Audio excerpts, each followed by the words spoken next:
Hello friends, welcome to the world of quotations.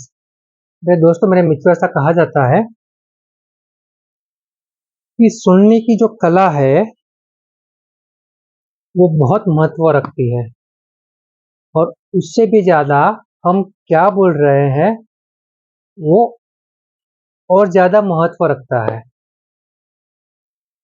ऐसे किसी बात को कोटेशन के रूप में mister Ralph Waldo Emerson ji ने बहुत अच्छी तरीके से लिखा है। आज का जो कोटेशन है, आज का जो सुविचार है, उसका सब्जेक्ट, उसका विषय है इंटीग्रिटी, अखंडितता। Shri Ralph Waldo Emerson ji ने लिखा है कि who you are speaks so loudly I can't hear what are you saying। आप कौन हो जो इतने जोरों से बोल रहे हो, मैं आपकी आवाज नहीं सुन पा रहा। मेरे मित्रों, बात बहुत ही सीधी है, बहुत ही सरल है, इतनी महत्वपूर्ण है। यहाँ पे बात इंटीग्रिटी की हो रही है, अखंडितता की हो रही है। अगर हम चाहते हैं कि हमारी आवाज सामने वाला सुने तो हमें चिल्ला के नहीं बोलना है, जोर जोर से नहीं बोलना है, एटीट्यूड से नहीं बोलना है।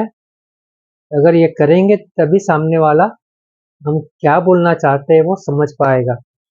यहाँ पे जोरों से बोलना, स्पीड से बोलना, इसका मतलब ये है कि हम जो बोलते हैं, जो बोलना चाह रहे हैं वो हम सोचते नहीं हैं।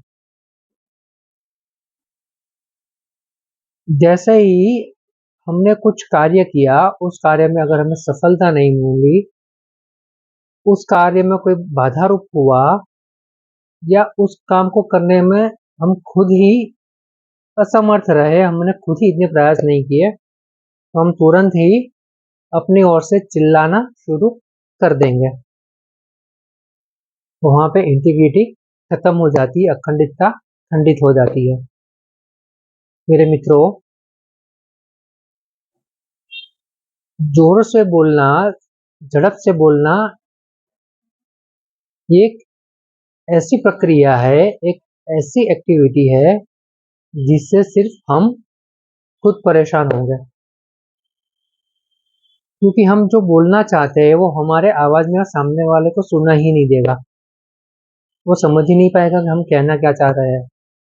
इसलिए यहाँ पे श्री राल्फ वाल्डो इमर्सन जी बोल रहे हैं, बता रहे हैं कि हमें इंटीग्रिटी बरकरार रखनी है। हम ऐसा बोले कि सामने वाला स्पष्ट सुन पाए, ये चाहे वो हमारे मुंह की जबान की बोली हो या फिर हमारे दिल की बोली हो। तो बस मेरे मित्रों, हमें इंटीग्रिटी से काम लेना है। हमें जहाँ पे भी कोई मदद लगती है तो मदद मांगनी है।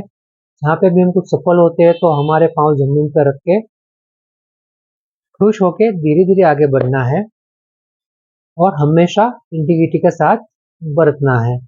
बस इतना सा अगर हम कर लेंगे तो हमने हमारे जो लक्ष्य सही और सच्चे बनाए हैं वहां तक हम सही और सच्चे रास्ते से संतोषपूर्वक सफलता से पहुंच जाएंगे। Thank you.